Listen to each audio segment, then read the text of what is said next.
Hello and welcome to the Hughlane Gallery Coffee Conversation series. This talk is going to focus on the first design for a proposed gallery of modern art in St. Stephen's Green.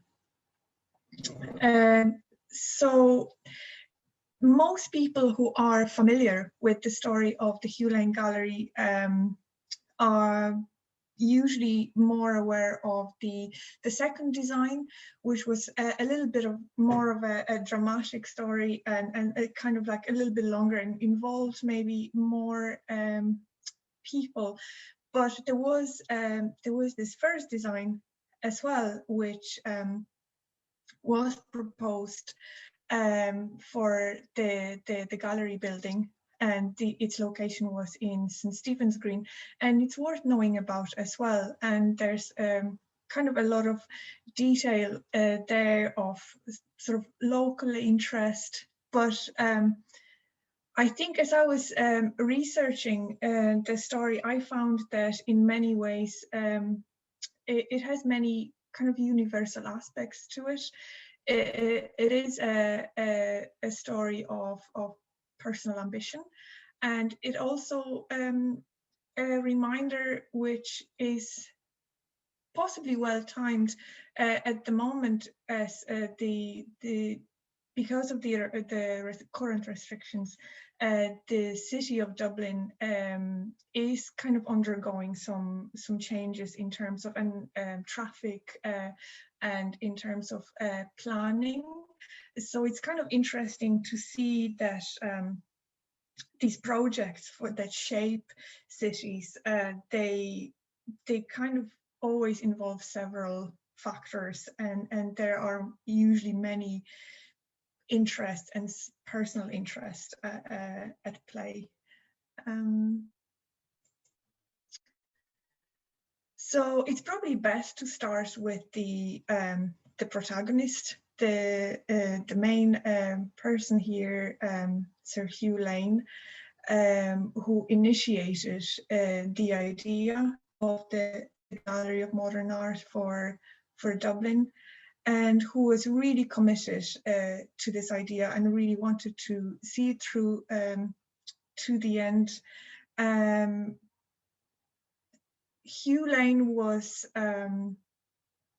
just a particular kind of person, I found, because there were just many things that I presumed about Hugh Lane, and I thought that he just was one of those people who started collecting, basically inherited money and started collecting these paintings and decided to donate them. But as I started researching more like information about Hugh Lane, I found this was really not the case. And he was an interesting person, full of contradictions. He had very little in terms of academic training, but he showed the talent, and Hugh Lane loved beautiful things. He loved decorating, he loved nice clothes.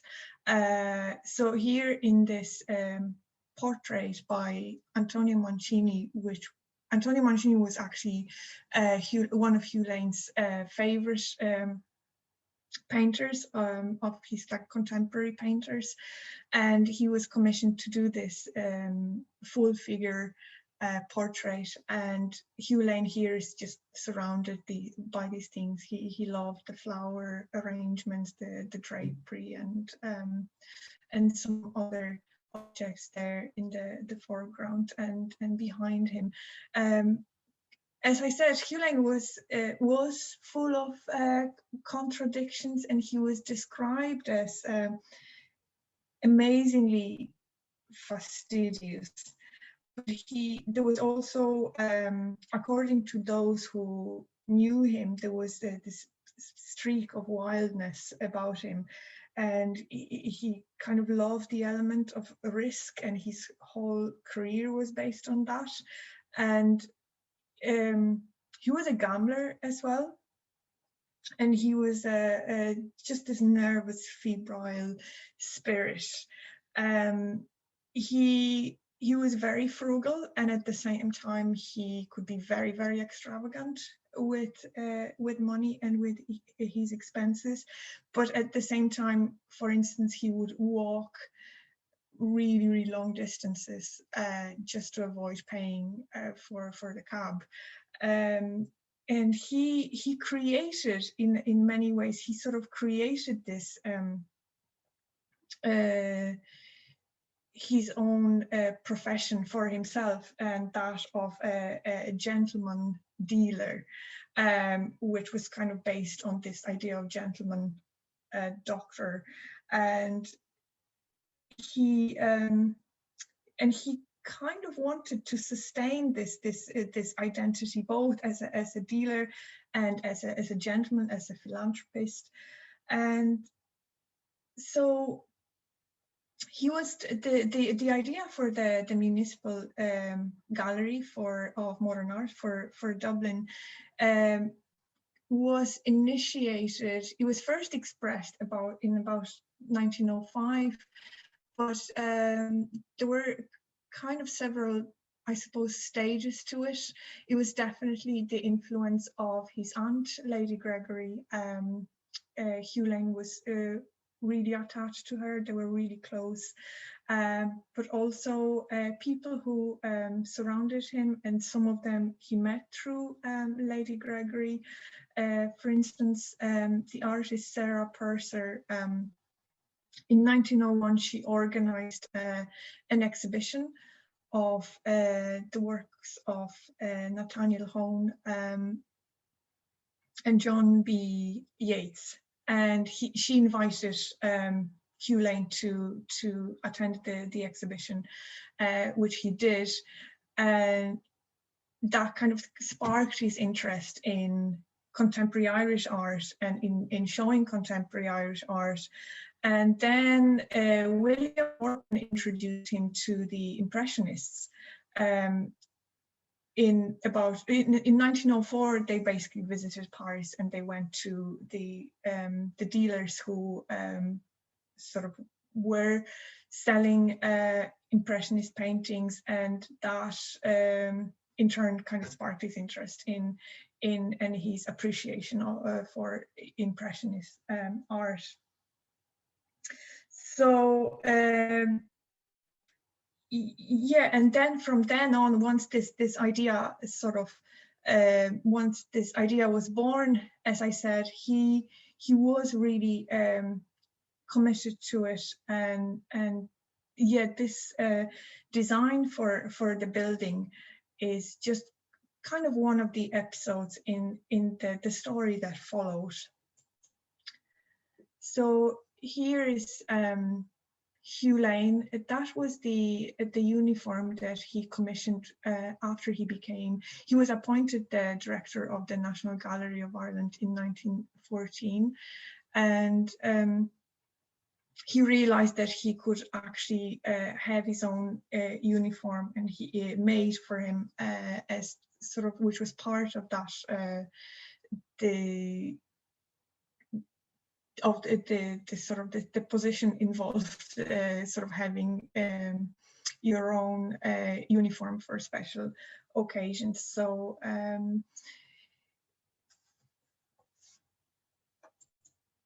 I'm just going to briefly show this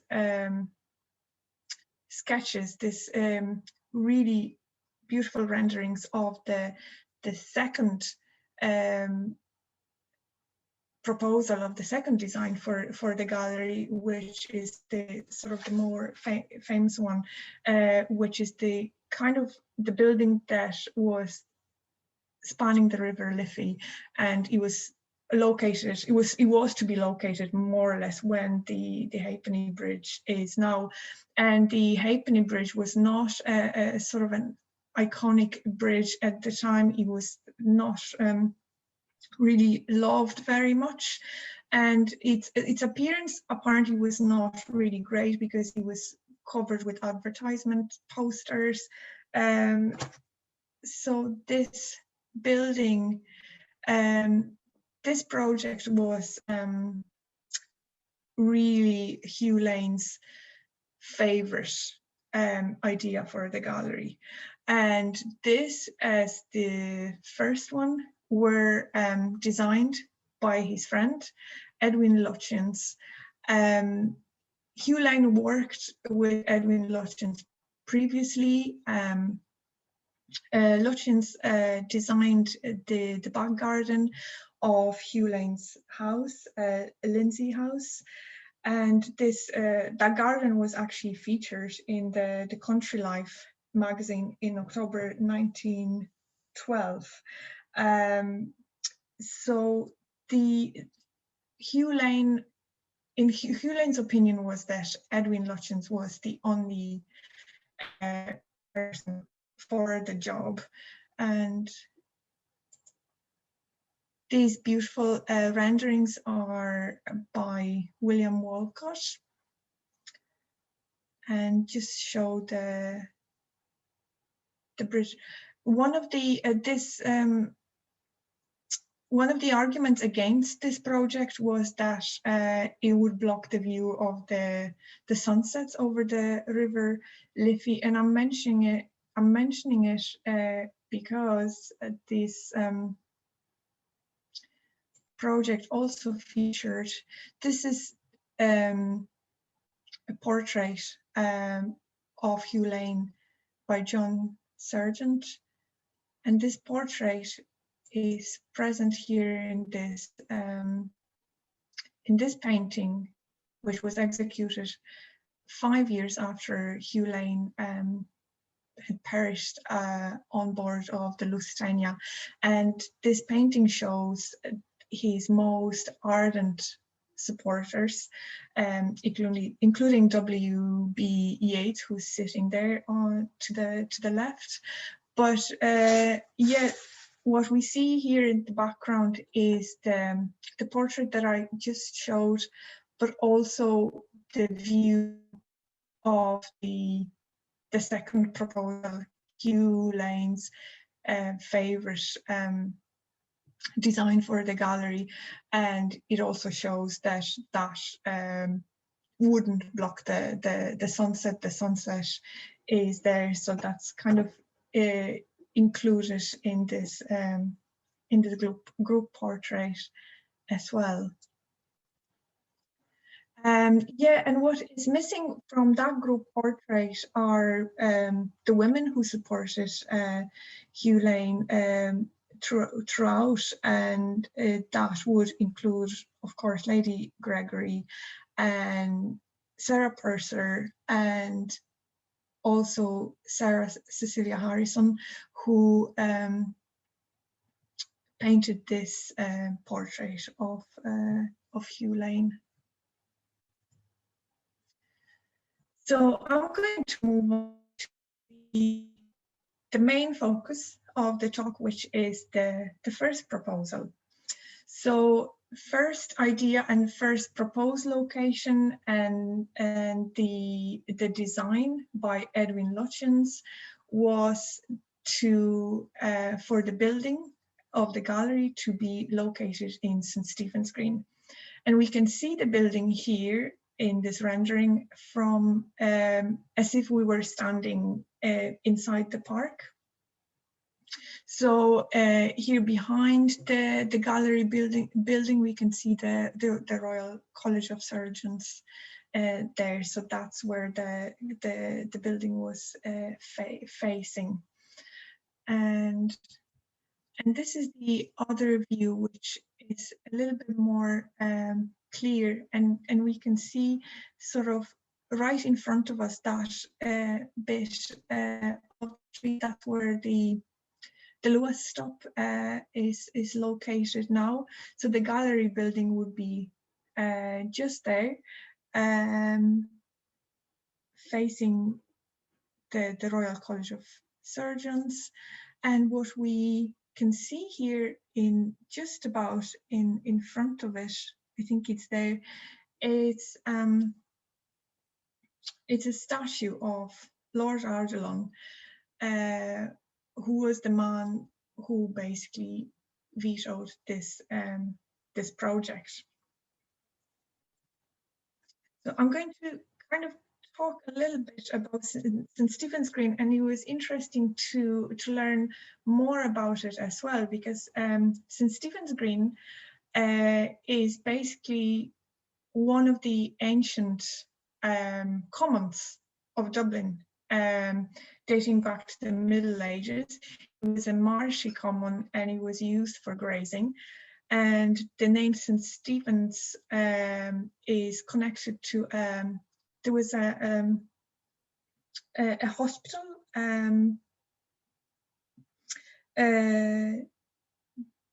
basically a leper's hospital located nearby, which was dedicated to St. Stephen, and hence the name apparently.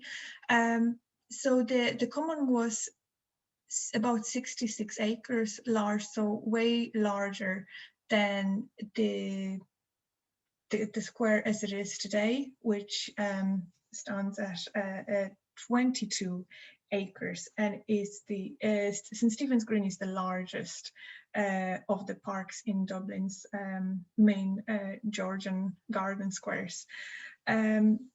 So it was in 1663 when Dublin authorities enclosed the centre of the common with a wall, and they divided the land surrounding it into plots for development. But it took a little while for any buildings to appear there, and first buildings were only like 2-story buildings, and so only at the end of the towards the end of the 18th century that the green started looking the way it looks now. And it started, the buildings got larger and just filled in those sort of surrounding streets surrounding the green. So, but what happened? So we can see here this is the 18th century view, and then this is 1832, and Grafton Street is there in top right-hand side corner. And we can see now there are some paths here in the square and some greenery, and there's the center. But then what happened in 1814 was passed. Basically, the Dublin authorities, the control over the green was passed to local householders.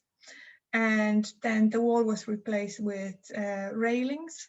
So from then on, the only people who could enter and use the green were the local residents who lived in the green, in St. Stephen's Green, and they were paying a fee for it, and so it's basically kind of a private, became a private area. And then that changed again in 1877 when another act was passed to reopen the green to the people of Dublin. And that was at the initiative of Lord Arthelon, who in 1880 paid for landscaping of the park. So redesigned and developed the whole park, which included this creating these artificial lakes. Many trees were planted, including some exotic plants and large trees.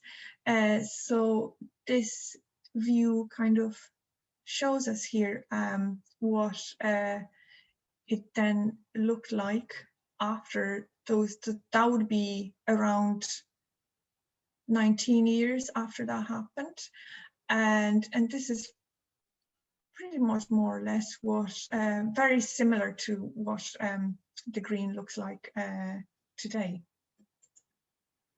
An interesting fact, which I actually was not aware of, is that there was a statue of George II, which was right in the center of the green. And he was there when these developments happened, and he was kept until it was erected in 1758, but he was blown up by the Republicans in 1937. And Fusiliers Arch, which was erected in 1907. So at the time of the proposed development, the proposed gallery for the for St. Stephen's Green, that was also already in place. So this is the view of the green as it looks now today. So we can see this, the shape of the lakes and the green. There's Arthelon's Lodge here, which was kind of built, erected when the development works happened. So that the whole Lord Arthelon, as I mentioned, paid for this whole redevelopment and the whole landscaping, and it was at his initiative that the park was reopened to the people of Dublin. So as a thank you, Dublin authorities commissioned a statue. So the statue is here, and it faces the Royal College of Surgeons, which Lord Arjun also sponsored, well, gave money to. And I'm just going to show again the same rendering. So this I'm showing this because that I was kind of trying to think of the reasons why Lord Arjun said no to this project. So basically, because after he paid for the whole project and the St. Stephen's Green was reopened to the people of Dublin, even though he paid for the project, actually he didn't attend that opening himself. Then the statue was erected. I was just kind of trying to think what the reasons were, and I suppose Lord Arjun did see this as his personal project, and perhaps it was also the fact that the building was to be located directly behind his statue, which is kind of, this is what it looks now.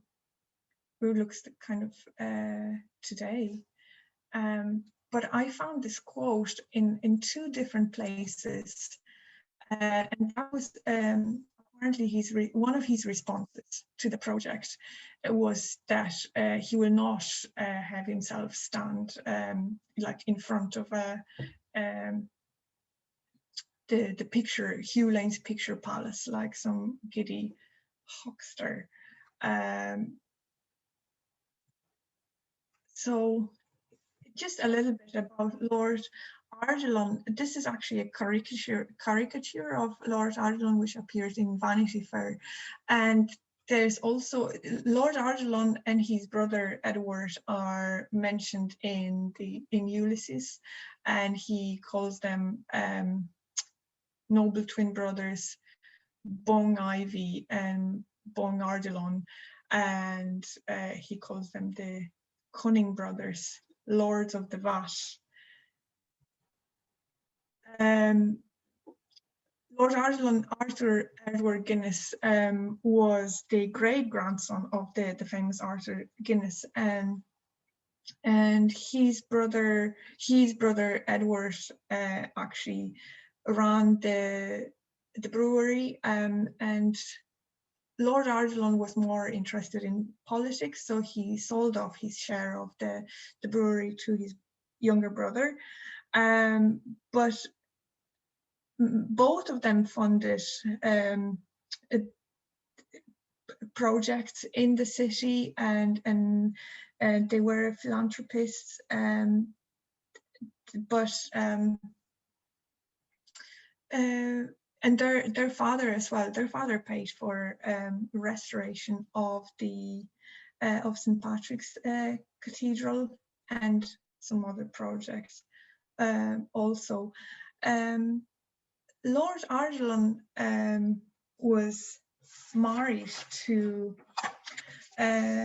Olivia, a hedge wife, who became the Lady Arjun, and they are pictured here in Biarritz with his mother-in-law. His wife was the daughter of third Lord of Earl of Bantry, and she was apparently the wealthiest woman in Ireland and in England at the time after the British monarch. And it was a happy marriage. They a childless marriage, but a happy one. And she was really interested in arts, and she actually donated 2 paintings to the Hughlane collection. And they lived mostly in St. Anne's Park, and they redeveloped that house, which was called at the time, was called Thornhill at the time. They renamed it St. Anne's. They loved parties. They would throw many parties. They were both involved in philanthropy, and she was involved in the arts. Well, herself, she was the member of the Watercolor Society of Ireland. And this is one of her watercolors, which she sort of was collecting in a bound album. These images, by the way, I found them on the internet. They were these photographs and these watercolors were up for sales. I think Adams were selling them at some stage, and some of these images were kept by someone on their blog. So basically, the reason why I'm mentioning Lord Arthelon's wife is, because it just kind of seems a little strange that she couldn't persuade her husband, or maybe she wasn't really sold that much on the idea herself. And Hugh Lane sort of throughout the efforts to make the gallery in Dublin a reality, he was accused of like having the desire to build a monument for himself, and he was accused of seeking personal glorification and a tremendous advertisement for himself and for himself as an art dealer. But it seems to me, which might or might not be true, but it seems to me that Lord Arjun quite possibly saw St. Stephen's Green as this monument for himself, to himself, or something he will be remembered by, and he didn't want just another person's project included there. And it's worth remembering because we have the years 1912 as this letter is dated here, and this is a letter to Sarah Purser. But we have the years 1912, and this is, so it's like 32 years after the redevelopment of St. Stephen's Green, and the Lord Arthelon statue is standing there. And yeah, somebody else proposes a building there. So and also Hugh Lane at the time is in his 30s, and Lord Arjun is in his 70s, and his mind seemed to be just made on the subject, as this letter indicates. So the letter is from Walter Armstrong, who actually, Hugh Lane succeeded Walter Armstrong as the director of the National Gallery in 1914. And he wrote to Sarah Purser from London to let her know that he had a chat with Lord Arthelon. It's really quite hard to decipher, but he says the want to talk about the result of his talk with Lord Arjun, and he went to see him, but he didn't find him, but eventually he got to see him, and Lord Arjun asked him all about the collection and his opinion of its excellence and its value. And so Walter Armstrong explained explained Lutyens' design and how he will support and wait upon his Lord's statue, as it were.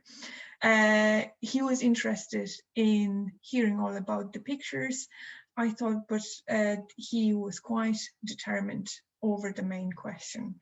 He said that he had foreseen that some proposals of this kind might someday be made, and so he sort of claimed, Lord Arjun claimed that he sort of did know that this might happen, but he basically was going to be against it, against any project, any similar project of the kind. So he was against this one, and there was basically no way he would change his mind about it. And since he was given by Dublin authorities, he was given the final say over anything that would happen in St. Stephen's Green. He did use his voice to basically vote against it, and he basically that was the end of the first proposal. He would not change his mind, and without his permission, this design basically could not go ahead. This is just a kind of slightly related episode. It's just related to the statue of Lord Arthelon and the stories from Easter Rising, which was not really that long after this story happened. So the members of the Irish Citizen Army established a position in St. Stephen's Green, which was not the best idea. And there's the famous story about the ceasefire to feed the ducks. But the British Army were basically entered the Shelburne Hotel and had really good view and other buildings, so they could shoot down the trenches. So basically on the second day, this information plaque says, on the second day of the Easter Rising, the volunteers were basically trying to escape the park, and it was decided that they would just run across the street towards the Royal College of Surgeons, where there was another small group of volunteers. So they only had seconds between the sort of I'll just go back to the previous one. So to run between the sort of series of shots, and they hid behind the statue. So they used the statue was the only sort of I suppose structure there that they could hide behind, and they just had to run as fast as possible across the street. And they were completely open, but they were just using this couple of seconds that the snipers had to reload the guns. So they all ran across the street, and a couple of them were hit, and but nobody died. So I'm just going to go back here again, and just sort of to wrap it up. Hugh Lane perished on board of the Lusitania, which was in 1915, and Lord Arthelon died in January that year. And then the Lusitania was torpedoed by a German U-boat on the 7th of May. And unfortunately, Hugh Lane never saw his collection of paintings being housed permanently in a building in Dublin. But his wishes were completed, and the gallery exists. Some of the controversy and some of this story in many ways is still ongoing, and was what I talked about was, as I said, just one of the episodes of that saga. And this is just a poster of Hugh Lane's body was never recovered, so there was this poster here with this description of him as a lost person.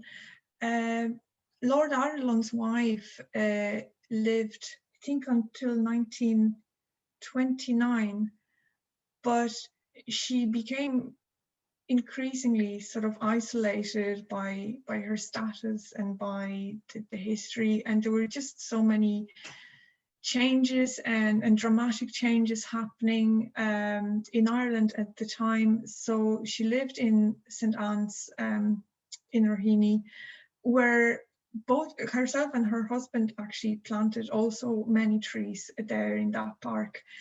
So she lived there, but she let it kind of fall into disrepair, and she spent her last days or last years in the Shelburne Hotel in St. Stephen's Green. And